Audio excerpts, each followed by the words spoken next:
อ้ยานเหตุการณ์ซ้ำห้อยคือตัวเก่าเนี่ยเพิ่นย่านจังซี่บางคนก็ว่า100%นี่เจ้าคิดจังไดเอ้าว้าวคล้ายๆว่าเออไปอยู่ทางพุ่นล่ะให้เพิ่นซอยทางพุ่นซอยทางพุ่นแล้วทำท่าผิดกันแล้วก็มาอยู่ทางนี้แล้วก็พอเพิ่นสร้างให้แล้วก็ผิดกันอีกแล้วก็ไปอยู่อีกวงใหม่นั่นนะความหมายแบบนี้นะจะว่าจังไดเอาย้อนอีหยังคือว่าเนาะย้อนเฮาเป็นจังซี่บ่ที่ว่าเขาบ่มักย้อนเป็นภาระแบบนี้บ่เขาจึงเกลียดจึงชังนะว่าจะน่านะนี่แหละพี่น้องก็ได้ฟังจากปากเพิ่นพอพี่น้องก็อย่าตอกย้ำซ้ำเติมให้พี่น้องเอ้ยกลัวเหตุการณ์ซ้ำรอยบางคนก็ว่าเหตุซ้ำรอย 100%เพิ่นก็เลยว่าย่านนั่นแหละเพิ่นกังวลเพราะว่าเพิ่นเคยเห็นเนาะผู้ติดตามมาเพิ่นก็ย่านแน่นอนมันต้องมีแหละเนาะโดยใช่คน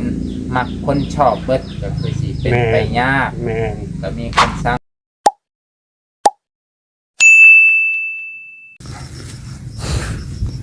ทักทายสบายดีพ่อแม่ป่าลุงเบิดสุขคน FC นอก FC ในและผู้อยู่ต่างประเทศสวัสดีเบิดในช่วงเช้าของวันที่14พี่น้องโอ้ตัวหน้าบ้านเพิ่นคือมีดอกไม้บานสบายดีสบายดีลุงอาจเด้อทางในระดับประเทศโดยเฮ็ดหยังอยู่โอ้ยังมันหนูออกกำลังกายก็เฮ็ดไปเรื่อยเอื้อยไปใส่มานี่ไปใส่บาตรยังมาดึกโอ้นั่งใส่ดีซั่นเอ้าขึ้นเทิงบ่คิดถึงเลอะอยู่นี่ได้บ่นี่อยู่ดุมนี่ขึ้นนี้ก็ได้คือว่ามันโล่งดีขึ้นยากลงยากไปพี่น้องนี่คือเฮือนลุงอาจไปพี่น้องเอาตัวเปิดมุมกว้างให้เบิ่งสภาพเพื่อนทางนี้ไปพี่น้องตัวกินข้าวกินน้ำหรือบ่กินแล้วโอ้สภาพเพื่อนห้องเพิ่นไปพี่น้องเซลงทางนี้มันเซลงทางนี้ว่าตัวโดนเติบเวลา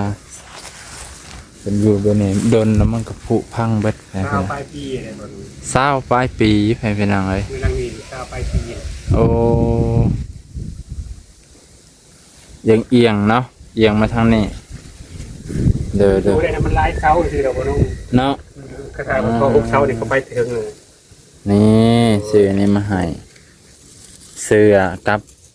ขนมหวานกินได้อยู่บ่ขนมหวานไปพี่น้องแต่บ่ได้มาวันนี้ก็ไปธุระเบิดมื้อพ่อแม่พี่น้องเอ้ยบ่ได้อยู่นะบ่ต้องฝนตกบ่ได้อยู่บ่ได้เศร้าเนาะขี่รถส่งกับ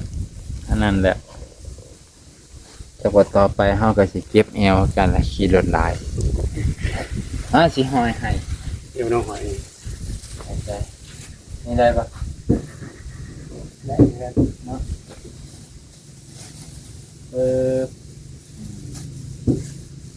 เดี๋ยวเอาเสื้อให้เพิ่นเบิ่งกันเป็นอะไรเป็นแบบไหนต้องโชว์ให้เราต้องโชว์เนาะมันกระเด็นกระหนับอย่างไรต้องโชว์ให้เพิ่นเบิ่งก่อนให้เพิ่นเนาะเบิ่งคือสิบ่ง่ายรังขอโทษเด้อพี่น้องเด้ออันนั่งสิบ่สุภาพแน่เด้อนั่งไปสิมันได้หึงแน่นะมันได้เอามือค้ำมันนะบ่นุ่มมันได้เอามือค้ำซอยเอวนะเดี๋ยวข่อยไปเอาขากล่องกันไปพี่น้องลุงอ่านอยู่คนเดียวโดยว่าเนี่ยก็เอาได้กล่องจะคิดว่าจะได้แล้วเนาะทักทายสบายดี FC ทุกท่านผู้ใหญ่ทุกท่านทั้งในและต่างประเทศลุงอาจกับบุญยังเว้าแล้วบ่ดุงคนไปเลยเนาะก็ ก็สภาพก็เป็นอยู่คือพี่น้องเห็นนี่แหละพี่น้องเอ้ยเรียนสันลันแปนก็ได้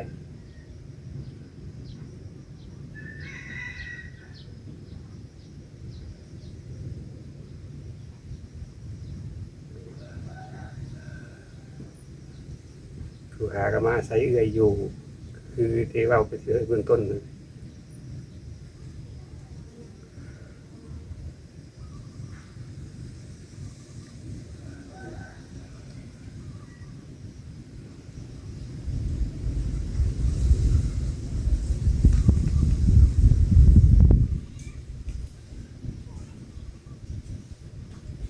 ก็จักแนวเว่าบ่ดงเลย ทักทายไปแล้วก็ ทักทายแล้วแต่จักแนวเว่าต่อ มันบ่มีผู้ถามเนาะ โดยบ่มีคำถาม ไปพี่น้องง่ายขากล่องก่อนปึ๊บโอเคพ่อแม่พี่น้องนี่ภาพนี่สวยงามบ่น้องก็คือสิบ่ได้สูงปานนั้นดอกขาหน่อยตัวนี้เอาไว้ถือเอาไว้สำหรับถือ ใส่มือจับโอน มาจับนี่ให้พี่น้องเสือ3ตัวแบบนี้บ่เนื้อมัน โดย เจะให้มันหนาคือเสือบ่นุ่งบ่มีเพราะว่าเสือแบบนี้เขาเฮ็ดพิเศษบอกง่ายๆก็คือมัน มันคนละเนื้อผ้า อันนี้มันมาแต่ไทย อันนี้ถ้าว่ามาแต่เวียดนาม เพราะว่าคนเวียดนะเขาใส่เขาเฮ็ดเวียกส่วนหลายแต่ว่าเฮาก็ใส่ลีและเบอร์ L ไว้นะ โดย ลายงามมากบ่ งานมากบ่ฮู้ว่าสิพอดีเพิ่นบ่ นี่เลย งามบ่เห็นนะงามอยู่นี่นะไปมักลายมัน เสือสมิงลายพื้นอยู่3พื้นให้พี่น้องแขนยาวทางนั้นนี่พรพระปิยะไปพี่น้องเอ้ยกดบ่น้องคันว่าเดินนี่ก็มักใส่ไปลงนากันแดดดิกันแดดกันหนาวนี่ก็สิบ่ปานใดกันหนาวเหมาะสำหรับยามร้อนเนาะ โดย ยามร้อนมันกันแดดนี่พี่น้องมีแต่ลายคักๆนี่พี่น้องมังกรนี่มี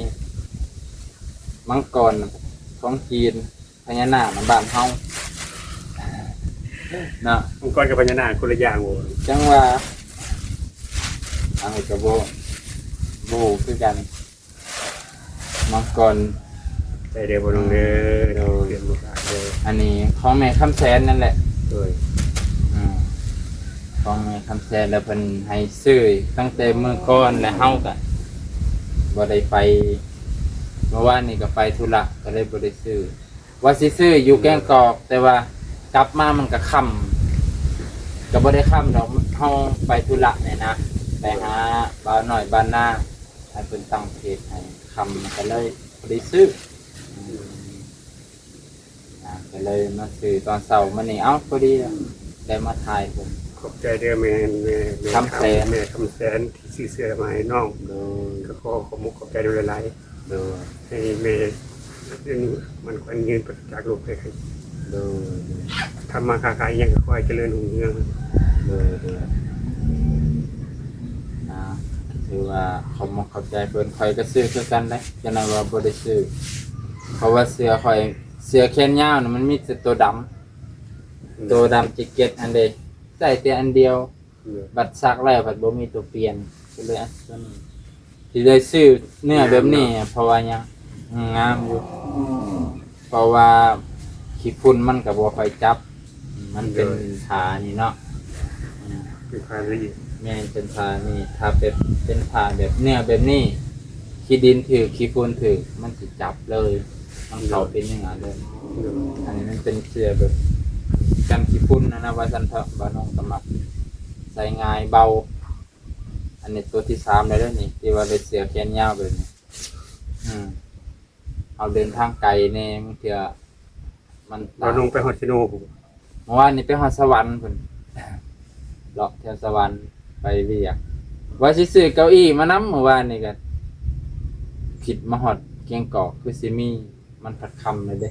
ฮอดเกียงกอกกับคำเลยมันไปสามองบ้านไทยหน้าเตยเด้ ทางมันยาก ว้าตกจนพละตีนทางล่างจุดโง่ไปทางหน้าความว่าขี้ตมลายขนาดฝนบ่ได้ฝนกระตกบ่แห้ง แต่ตอนกลางคืนมันตกแห้งได้บ่หนู เนาะก็คือนั่นแหละฝนตกแห้งจากอะประมาณ10 กว่านาทีแหละ ประมาณ15 นาที ตกแห้งไงดิตื่นขึ้นมาไปเบิ่งหน้า ขาดสองฝ่าย2 คันเลย2 คันหน้าว่าเฮ็ดแล้วบ่ก็ให้ร้านเพิ่นปานให้เฮาบ่มีเวลาในให้ร้านเพิ่นปานให้ก็ถือว่าแล้วไปอีกมื้อพี่น้องมันนี่ก็เลยมาสิครึ่งเดือนแล้วได้นี่อันนี้14 15มื้ออื่นครึ่งแล้วเป็นจังไดเจ้าก็ยัง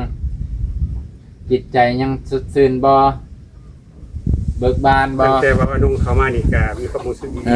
ลายบ่นุ่งเอ้ย ตั้งแต่ข่อยเข้ามาก็มีความหวังในเนาะ โดยมีความหวังหลาย มีความหวังหลาย สดชื่นขึ้นมาหลาย ข่อยก็ว่า จากที่ว่า คือผู้ค้าว่าทีแรกเลยเนาะถ้าว่าเลือกได้เลือกไปนะแต่ตอนนี้ก็มีความหวังนะแต่กับพญาพญาก็คือว่าพดเล่าลงไปใน ข่อยถามตรงๆเด้อสมมุติว่าถ้าเพิ่นให้ย้ายจังนี้จะสิย้ายบ่ ง่าย ย้ายเป็นหยังคือย้ายอ่ะ เรื่อยๆมันก็เห็นดีเลย เอ้ยเพิ่นก็เห็นดี โดยซื้อที่ใหม่เนี่ยเพราะว่ามันเป็นที่ละที่รวงกันนั่นเองคือเขาหูกัน แต่ว่าเอ้ยเพิ่นอายุได้ผู้เดียวเนาะ โดย จะว่าบ่ โดย ว่าเฮาก็สิเข้าสู่กระบวนการรักษา โดย รักษาให้เจ้าซอยตัวเองได้หลายขึ้นกว่าเก่าอ่ะนะ ขอบมุกขอบใจหลายๆเด้อแม่เด้อพ่อเด้อ โดย จะว่าอนงน โดย ำเป็นผู้รักผู้ใหญ่ได้แล้วว่าอนงนี่ โดย โดยขอบมุกขอบใจหลายว่าอนงเอ้ยอายุมันคนยืนจากลูกให้เคยเจ็บเดี๋ยวไปมาทางใดก็ขอให้เจ้าไปฮอดเราถึงจุดหมายปลายทาง โดย โดย บ่อันนี้เฮาก็เว้าเพื่อเนาะเพื่อมันเผื่อมันเกิดขึ้นไปพี่น้องอยากให้แบบว่าหรือแบบว่าให้อยู่กันเพราะว่าสร้างหม้องนี้มันก็เป็นไปยากของรัฐของหลวงข่อยก็ยากได้ของรัฐของหลวงจักเพิ่นสิเอาคืนมาได้จักสมมุติว่ารุ่นเอื้อยเพิ่นบ่อยู่ เป็นไปได้ยาก ให้เพิ่นอยู่ผู้เดียวนี่คิดว่าโนเวเลย โดย พอได้แน่นอน โดย เพราะว่าการพัฒนาของภาครัฐภาคหลวงเพิ่นก็สิแน่นอนหมองนี่เพิ่นอาจจะเฮ็ดอีหยังก็ได้เนาะ โดย การพัฒนาเพราะอันนี้มันเป็นโรงเรียนระดับอำเภอเป็นโรงเรียนระดับอำเภอการพัฒนาเพิ่นบ่หยุดยั้งแน่นอนเพิ่นก็เพิ่นก็สิบ่ให้ผู้อื่นมาอยู่ในเขตพื้นที่ของโรงเรียนหรอกนะ อันนี้คือว่าเพื่อทางด้านเนาะ โดย พ่อแม่เพิ่นก็เป็นห่วงเกี่ยวกับเจ้าไว้อนาคตนี่แหละสมมุติว่าซอยเจ้าของได้หลายขึ้นเฮาก็ลดภาระของเอื้อยหลายเนาะ โดย สมมุติว่าเฮ็ดอยู่เฮ็ดกินก็ได้เฮ็ดนี่ก็ได้นะ มันก็ลดภาระเอื้อยหลายเอื้อยก็สิบ่ปวดหัวนำอ่ะนะเพราะว่าเพิ่นอาจจะว่าง่ายๆซะการดูแลของผู้ป่วยเนี่ยมันก็ปวดหัวในแนว โดย บ่ได้ดังใจว่าซั่นซะ โดย สมมุติว่าเฮาเข้าสู่กระบวนการรักษาลุงอาจก็คือหลายคนคอมเมนต์มียาตัวนั้นตัวนี้แล้วก็มีคอมเมนต์ที่ว่ามียาสมุนไพรให้มาต้มหลายอยู่เด้ที่เพิ่นคอมเมนต์มา โดย แต่ว่าบ่น้อง ยินดีครับเด้อพี่น้องเด้อยินดีครับเด้อยาสมุนไพรยาหลวงยายังไง เพิ่นก็ให้เฮาหาเองแล้วเพิ่นแต่ว่าเพิ่นแนะนำอ่ะนะ โดย เดี๋ยวข่อยสิลองเปิดฮอตสปอตพ่อพี่น้องเพิ่นก็เพิ่นใจดีเพิ่นแนะนำมาหลายเนี่ยเพิ่นก็แนะนำยาดีๆมีแต่แนวดีๆแต่ว่าเฮาก็บ่เคยเฮาก็บ่เคยเห็นตัวยาดอกเดี๋ยวสิลองเบิ่งคอมเมนต์โอ้แต่บางคอมเมนต์ก็โอ้ก็ย่านอยู่เด้เพ คุณแห้งบางคอมเมนต์เพิ่นว่าจังซี่คอมเมนต์หนึ่งเพิ่นน่ะโอ้ยานเหตุการณ์ซ้ำห้อยคือตัวเก่าเนี่ยเพิ่นย่านจังซี่บางคนก็ว่า 100% นี่เจ้าคิดจังได๋เอ้า 100%นี่บ่ อ่า ผู้ค้าน่ะอิงตามผู้ใหญ่เพิ่นเห็นดีก็ถ้าว่าเพิ่นเอาบทเรียนตรงหันมากก็ผู้ค้าก็เห็นดีนำ เห็นดีว่าสิเกิดบ่หมายความว่าย่านเหตุการณ์มันซ้ำห้อยคือทาง ผู้ พุ่น ค้าก็ย่านคือกัน โอ้ย่านเจ้าอยู่ณปัจจุบันนี่เจ้าก็ย่านบ่ ย่าน ย่านทั้งเจ้าหรือย่านทั้งเอื้อย ทั้งผู้ค้านี่ว่าผู้ค้านี่ผู้เสื้อให้เพิ่นนอนอยู่แล้วใจ เอา บ่ย่านตัวผู้ค้าเองมันบ่ย่าน อ่า เพราะว่าบุญคุณก็ต้องทดแทนโดยบุญคุณเนาะว่าน้องเนาะ โดย คำนี้ผู้ค้าก็ได้บวชเรียนมานะ โดย ถ้าเฮาบ่ตอบแทนบุญคุณก็คือเฮาคือคนนี้ละคุณ บ่ปัญหาน่ะคือ เจ้าย่านปัญหามันเกิดจากเจ้า หรือย่านปัญหามันเกิดจากเอื้อย หรือย่านแบบเอื้อยบ่พอใจแบบ เกิดทั้งนั้นแหละ เอาเกิดจากเอื้อยเนาะ ในใจลึกๆผู้ค้าก็อยากบอกกับว่าน้องคือกัน โดย ว่าถ้าว่าเป็นไปได้ถ้าว่าผู้ใหญ่เพิ่นซอยนี่ขอเป็นแบบต่อน้องเว้าของพี่ได้บ่ แต่ส่วนตัว private เลยเนาะ โดย อืมโดยก็คือ ผู้ เพิ่น ค้า ก็ ก็ยันเป็นเดี๋ยวที่ผ่านมานะ โดย ถึงถามว่าสิเป็นน้อยๆก็อย่านะถ้าว่าผู้ใหญ่เพิ่นทำมองหน้ามันผู้ค้าก็อยู่ สำนี่เนาะ โดย เนาะสำนี่แต่บาวาห้องน้ำนี่1 2ประมาณ4คูณ4 แต่ขอว่าให้สะดวกแน่ คอยสะดวกโดยคอยสะดวกนี่คือ คือห้องน้ำ ห้องน้ำที่ว่า ห้องน้ำ ในนอนตัวนี้มีในนอนแต่เวลาคันเห็ดมันก็ต้องมีห้องน้ำ ไฟนี่ก็บ่ปานใดดอกไฟนี่เป็นโซล่าร์เซลล์ก็ได้ โอ้ ถ้าบ่ปานใดดอกไฟ โดยโอ้เจ้าก็ยังกังวลเรื่องนี้อยู่ โดยเพราะว่าผู้ค้าเจ็บมาแล้วนะถ้ามันเป็นอีกมันก็สิเกิดวัฏจักรซ้ำห้อยได้ นั่นแหละ ผู้ค้าก็สิเสียคนไปอีก เพราะว่าเพิ่นคอมเมนต์มาเนี่ยเพิ่นว่าย่านเกิดย่านซ้ำห้อยแน่นอน100%บางคนก็อย่างซี่เขาก็เลยมาถามว่า โดย เจ้าก็กังวลบ่เรื่องที่ว่า กังวลคือกันบ่เนาะ กังวลจากตัวเจ้าของและกังวลจากทั้ง โดย อืมเด้อเนาะมันก็ย่านคือกันเด้เนาะ โดย เพราะว่าผู้อยู่นำก็สิรู้สึกอยู่ไปพี่น้องเฮาบ่เห็นเด้ข่อยบ่เห็นเนาะ โดย ข่อยอามไปสิบ่ฮู้แต่ว่าผู้อยู่นำเนี่ยก็สิรู้สึก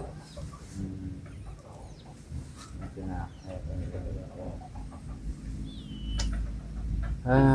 จ้ะ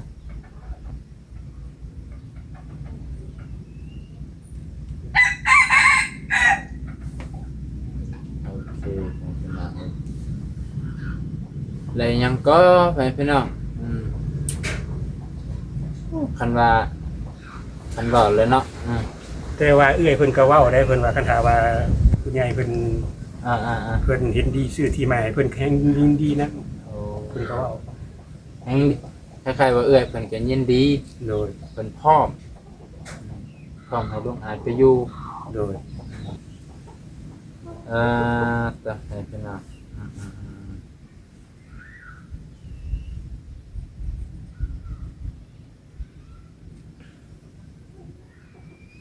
ไปพี่น้องแต่ว่าคันว่าเรื่องให้สร้างห้องนั่นนี่ก็ยังบ่ทันอันนี้อยู่ให้พี่น้องยังบ่ทันตกลงปลงใจอยู่เพิ่นก็กังวลเรื่องเฮาสร้างแล้วเฮาบ่ได้ใช้ประโยชน์ตลอดปีเนาะ โดย ตัวนี้แหละเพราะง่ายๆผู้ซอยก็อยากซอยเฉพาะลุงอาจ โดย จะเข้าใจความหมายเนาะไปอยากซอยแต่เพิ่นก็ฮู้อยู่ว่าอยู่นำเอื้อไอ้น้องแต่ว่ามันก็คือผู้นี้ซอยตัวเองบ่ได้คันผู้ซอยตัวเองได้ก็เฮาก็บ่ต้องซอยว่าซั่นเถอะแม่พี่น้อง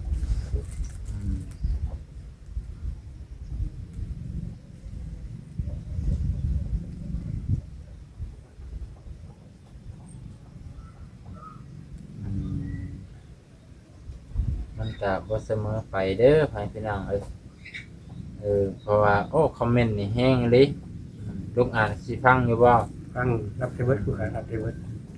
ทั้งดีและร้ายผู้ค้ารับเทเบิร์ดถ้าว่าผู้ค้าผิดพลาดผู้ค้าก็ยอมเปลี่ยนแปลงเยอะแล้วก็พร้อมผูกขอโทษนำผู้ใหญ่ทุกท่านแล้วก็ FC ทุกท่านถ้าสิ่งที่ผู้ค้าทำผิดนะ ถ้าสิ่งที่ว่า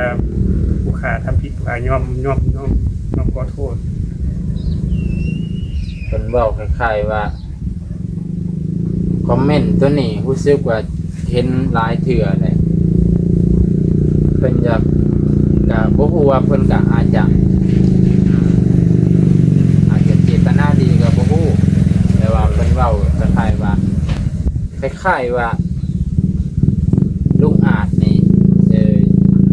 ไปอยู่พุ่นให้เพิ่นซอยแล้วก็ให้เอื้อยทางพุ่นได้แล้วมาทางนี้ก็อยากให้เอื้อยทางนี้ได้นะเข้าใจบ่ โดยอันนี้ผู้ค้าขอเว้าเลยเด้อเอาน้องเว้าสุดก่อนผู้ค้าสิเว้า คล้ายๆว่า ไปอยู่ทางพุ่นล่ะให้เพิ่นซอยทางพุ่นซอยทางพุ่นแล้วทำทาผิดกันแล้วก็มาอยู่ทางนี้แล้วก็พอเพิ่นสร้างให้แล้วก็ผิดกันอีกแล้วก็ไปอยู่อีกวงใหม่นั่นนะความหมายแบบนี้นะจะว่าจังไดเอา อันนี้ขอโทษเด้อ FG ท่านนี่เนาะท่านผู้ที่คอมเมนต์คำนี้เข้ามานี่นะ โดย ทุกอย่างที่ท่านเว้ามานะผู้ค้าเว้าจากใจเลยจากชีวิตจริงของผู้ค้าแต่ถ้าผู้ค้าเสียแซงตั้งใจครับทำเฮ็ดแบบท่านนะ โดย ให้ผู้ค้าจะได้พูดได้เกิดให้ผู้ค้ามุดหมดจอดลง ความตั้งใจของผู้ค้าบ่ได้มีแบบนั้น โดย คือว่าผู้ค้าสร้างอยู่ซิโนกับผู้ค้าก็อยากอยู่แท้ โดย ๆแต่ว่ามันอยู่บ่ได้ เนาะ แต่ว่าผู้ค้ามานี้ถ้าว่าผู้ใหญ่คุณซอยเนาะ โดย ผู้ค้าก็คือผู้ค้าเว้าไปนั่นแหละว่าเห็นดีจะได้ผู้ค้าก็เอาจังซั่น โดย แต่ในส่วนตัวของผู้ค้านี่ผู้ค้าก็อยากให้มันเป็นส่วนตัวของผู้ค้าคือกัน อยากให้ แต่ ส่วน ผู้ โต ค้า เลย แต่ เนาะ ผู้ค้าก็บ่กล้าเว้า อืม นะเพราะว่าผู้ค้าทำผิดมาแล้วนะ ตอนอยู่พุ่นกับบอกกล่าวว่าเวนนี่คือกันเนาะ โดยแต่ถ้าว่าผู้ค้าเสียแซงอยากเฮ็ดแบบสั้นบ่แม่นเลย ถ้าว่าผู้ค้าคิดอยากเฮ็ดแบบสั้นนะชีวิตผู้ค้านี่ขอให้มันเป็นไปได้ตลอดไปก็ เลยอย่าบ่ต้องเสียแซงก็ได้ดอกเนาะบ่ต้องสาบแซงบ่แม่นเสียแซงบ่ต้องไปสาบแซงดอกมันสิเป็นเวรเป็นกรรมให้กันบ่ต้องสาบแซงก็ได้แค่อธิบายเพิ่นฟังว่าเฮาก็บ่ได้เจตนาแบบนั้น บ่ได้เจตนาแบบนั้น คนที่เป็นอาจจะบ่เข้าใจ คนที่บ่ได้เป็นอาจจะบ่เข้าใจบ่น้องก็บ่ได้ว่าเข้าข้างเราได้เพิ่นเป็นเนาะก็คือบ่น้องจักสิว่าจังได๋เลยเฮาบ่ได้เป็นเนาะคือกับคนที่ว่าหมู่เจ็บท้องน่ะเจ็บเขาก็ว่าเฮาสำอ้อยยามเขาก็ว่าเฮาสำอ้อยพอถูกเจ้าของเจ็บอีหลีอ้าวรู้สึกเลยว่าการเจ็บปวดนี่มันทรมานอีหลีแม่พี่น้องเบิ่งเพลินๆนี่คือว่าเฮาเฮ็ดเอาหั่นนะเฮ็ดเอาเพื่อเรียกร้องความสงสารแต่ว่าคนที่เป็นอีหลีเขาก็บ่ได้เจตนาเฮ็ดจังซั่น บ่แม่นเลยแหละเพิ่นคอมเมนต์เข้ามาคำนี้บ่แม่นเลยแหละครับเพิ่นสิเลยว่าบ่แม่นเลย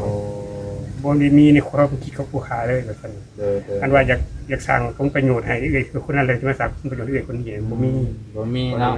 ล้วนแล้วแต่ว่าเอาชีวิตของผู้ค้านี่มาขอพึ่งพาอาศัย เพราะว่าเฮาบ่มีที่พึ่งแล้ว โดยเฮาบ่มีที่พึ่งแล้ว ก็คือผู้ค้านี้จะพุ่นมาก็มาขอพึ่งนี่ทั้งหูน้ำตา โดย มาขออยู่นี่ก็คือเพิ่นเว้ามื้อนั้นถ้าเป็นคนอื่นก็น้ำตาตกแต่ผู้ค้าก็ตกคือกันแต่ผู้ค้าบ่ให้มันออกมา โดย นี่นะ พ่อแม่ พี่ พี่ น้อง น้อง ก็สิได้ยินนำกันเนาะเพิ่นเว้ามื้อนั้นน่ะ โดย ก็ว่านุ่งว่า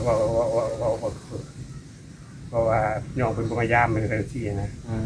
ข้าก็คิดอยู่คือกัน เนาะข่อยก็คิดได้ แต่ว่ามันบ่มีทางไปแล้วนะบ่นุ่ง แม่น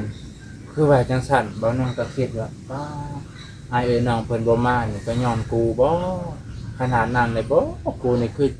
บ่ดีปานนั้นเลยบ่เขาบ่มักเขาเกลียดกูปานนั้น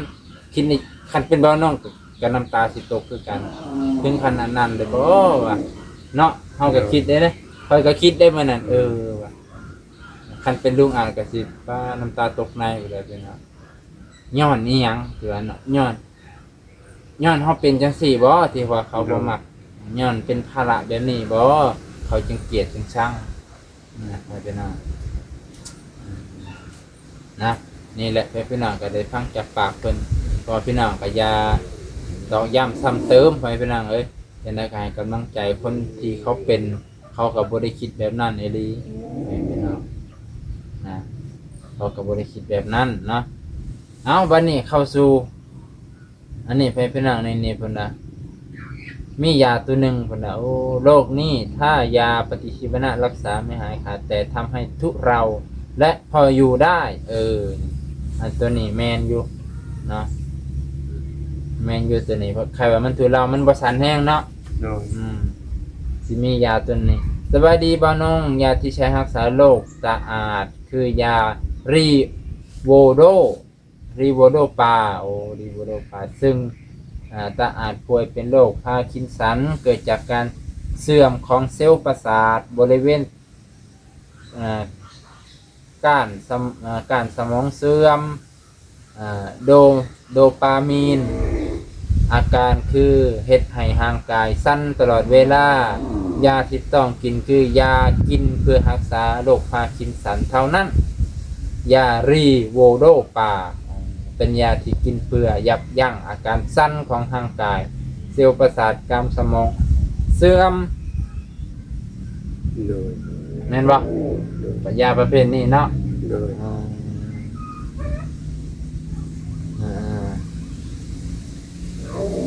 โอ้นี่มีผู้หนึ่งคอมเมนต์ว่าสวัสดีบ่าวนงอยากบอกเรื่อง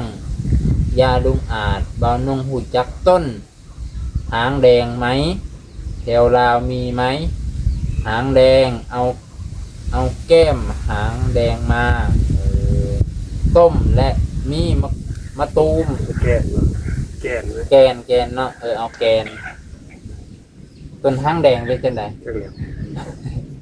มีต้นหางแดงนะเป็น หางแดงหรือฟางแดง หางแดงแต่ว่ามันเขียนว่าหางแดงจักว่าหางแดงเป็นหางแดงหรือหางแดงแต่เพิ่นว่าหางแดงบ่น้องก็บ่แม่นอันทานสมุนไพรเนาะก็บ่ฮู้กันได้หางแดงนี่เลยคิดว่าต้นมะตูมนี่ได้นี่มะตูมแห้งหาฟานทาลูกประมาณเท่ากับกำปั้นคนแก่ก็ได้พันแล้วก็ตากแห้งพุ่นน่ะแล้วก็คิงสักหนึ่งหัวบ่ต้องยาวมากหรือไม่ก็ตัดและทุบพอแตกฟางแดงก็สัก5 ท่อนฟางแดงจักว่าเป็น5 ท่อนจักว่าเป็นต้นฟางแดงเนาะฟางแดงไปจักหางแดงเนี่ยบ่ฮู้เหมือนกันเป็น5 ท่อนแม่พี่น้องประมาณเท่านิ้วมือนิ้วโป้งพาเป็นริ้วๆใส่ต้มร่วมกันกินเช้าเที่ยงกลางวันครึ่งละประมาณ1 แก้วใหญ่ถ้ามีก็ลองเฮ็ดกินเด้อพุ่นน่ะสำหรับลุงอาจกินเสียงนี้ดีค่ะมีกินไว้เรื่อยๆดีจักสิไปหาอยู่ไสต้องไปทำฟางแดงหรือหางแดงไปทำมัน แปลว่าฟางแดง เนาะต้องไปทำผู้ขายสมุนไพรอยู่เมืองส้นนี่นะจักแม่ยังเลยลืมเลย มันมีอะไรอย่างเนาะผู้แห้งก็มี โรคพาร์กินสันทำให้มือสั่นตัวสั่นเขาจะมียาระงับไม่ให้สั่นเดพุ่นนะเมสเซจอันนี้ลิซ่าเนาะพุ่นนะเมสเซจวิสครูเด็ดอยู่เมืองไทยเด้ผู้ใดเนาะผู้จักเพิ่นว่าส่งข้อความหาอันครูเด็ดอยู่เมืองไทยไผเนาะครูเด็ดบ่แม่นผู้เคยส่งให้เจ้าไปจัก เพิ่นซื้อไอ้คนทิพย์เลย จักบ่แต่ว่าเนี่ยเพิ่นเขียนอังกฤษผสมลาวอันนี้เพิ่นว่าบ่าวน้องซอยลุงอาจไปโรงพยาบาลแล้วบอกอาการให้หมอฟังแล้วหมอเขาจะสั่งยามาให้กินต้องกินตลอดนะนี่หมอเทวดาหมอเขียวไงอยู่มุกดาหารเสิร์ชหาดูเสิร์ชหาดูฟังแล้วทำตามดูหมอเทวดาอยู่มุกดาหารก็มีหมอเขียวคนน่ะ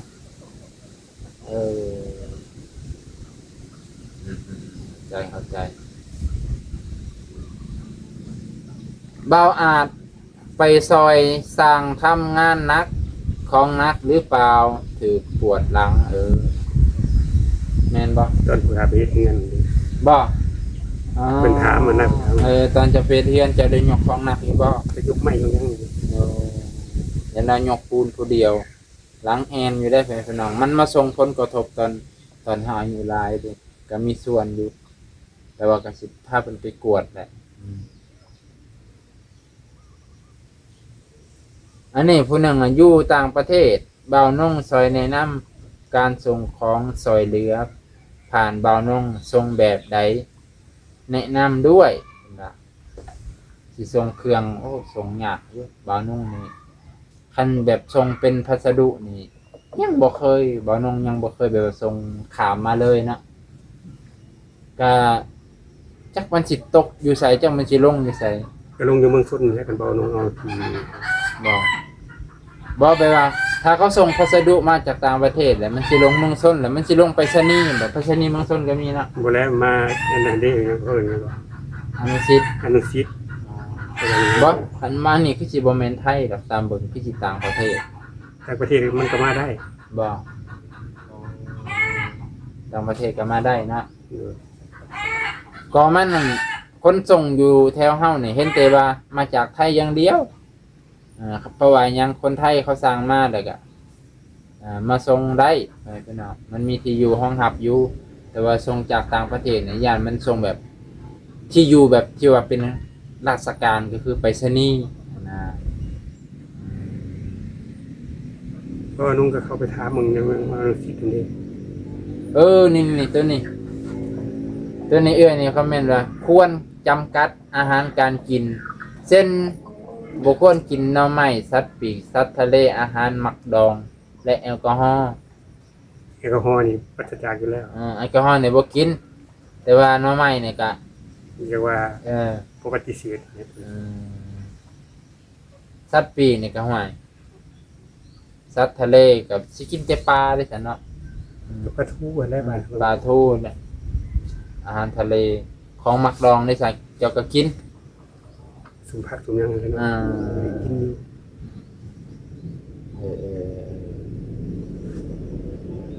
ต่อไปก็เกิดเป็นแนะนำกับพยายามผ่อนทุเลาลง อันนี้เพิ่นน่ะเป็นทำอิฐลุงอาจบ่ค่อยรักษาตัวเอง โดยแม่นแล้วเจ้าแม่นแล้ว แม่นบ่ โดยบ่ค่อยเป็นคนแบบว่าบ่ค่อยดูแลสุขภาพตัวเองนะ โอ้ คือเบ้านะบ่หนู ตอนนั้นนะ โดยคิดว่าสิแข็งแรงไปเรื่อยนะโดยขอบใจเด้อที่แนะนำมาเด้อ ตอนทะบินบ่ได้แห้งปานนี้แต่ แต่ ว่า ว่าทำอิฐนี่มันเป็นนิ้วชี้นิ้วเดียวนี่บ่หนู โอ้ กระดิกแล้วมันลามขึ้นมามันฮ้อนหัวมือแล้วก็สั่นแบบนี้บัดนี้ โอ้ แล้วมันก็ลามขึ้นมาเรื่อยความมาครั้งนี้ ว้าวโอ้คันเป็นตันแล้วเนาะไปรักษาแล้วไปหมอตรวจเบิ่ง ย้อนความทุกข์ความยากนี่แหละบ่หนูเอ้ย เนาะขนาดสิมองงูยังสิบ่มี ตอนมาอยู่กับเอื้อยบัวค่ำนี่ตอนนั้นก็สั่นแห้งแล้วบ่ สั่นแห้งแล้ว โอ้คิดว่ายังบ่ทันสั่นบ่าวนงให้ลุงอาจต้มน้ำอุ่นแช่เท้าแล้วช่วยให้ดีขึ้นโอ้ดีแล้วแฟนพี่น้อง โดย ดีเพิ่นดีแล้วดีแล้วเพิ่นว่าเอาขาเอาตะไคร้ใส่น้ำเบ้ยคักเลยแล้วแฟนพี่น้องเอ้ยอันนี้แหละเพิ่นแนะนำอันขอความมาดียาที่เพิ่นแนะนำก็เลยมาอ่านให้ลุงอาจฟังไปพี่น้องบางข้อความก็นี่แหละที่ว่าตอนนั้นบ่าวนงว่ากลัวเหตุการณ์ซ้ำรอยบางคนก็ว่าเหตุซ้ำรอย 100%เพิ่นก็เลยว่าย่านนั่นแหละเพิ่นกังวลเพราะว่าเพิ่นเคยเห็นเนาะผู้ติดตามมาเพิ่นก็ย่าน ผู้ค้าก็ย่านคือกันแล้วก็ถ้าว่าใหญ่เพิ่นย่านก็ อันนี้ก็ย่านคือกัน ถ้าเพิ่นสบายใจ เนาะ เพิ่นสบายใจยังไงก็ผู้ค้าก็ยินดีเอานำเพิ่นคือ ว่าพิจารณา คันอยู่คนเดียวแล้วก็ค่อยคิดว่านะคันเจ้าอยู่คนเดียวก็สิบ่ให้ผู้ใดมาอยู่นำมันแหละเพราะว่ายังคันอยู่ไปโดนไปก็คือย่านมันมีปัญหาอีก โดย บ่ฝ่ายได้ฝ่ายหนึ่งมันก็มีแน่นอนแหละแต่ว่าแต่ว่าบางเทื่อเฮาก็ต่างบ่เว้าซื่อๆค่อยว่านะ โดย ต่างแต่บ่อยากเว้าออกจากกล่องย่านให้พี่น้องผู้บางเทื่อเก็บไว้พอเดินไปมันระเบิดขึ้นมาแล้วจังมาเว้าทีหลังแล้วบัดนี้ มันกระสายเกินไป มัน แก้ ก็ บ่ สา ได้ ยเกินไปแก้บ่ได้ โดย แม่นบ่แต่ว่า แม่น แจ้งคือว่ามาเว้าทีหลัง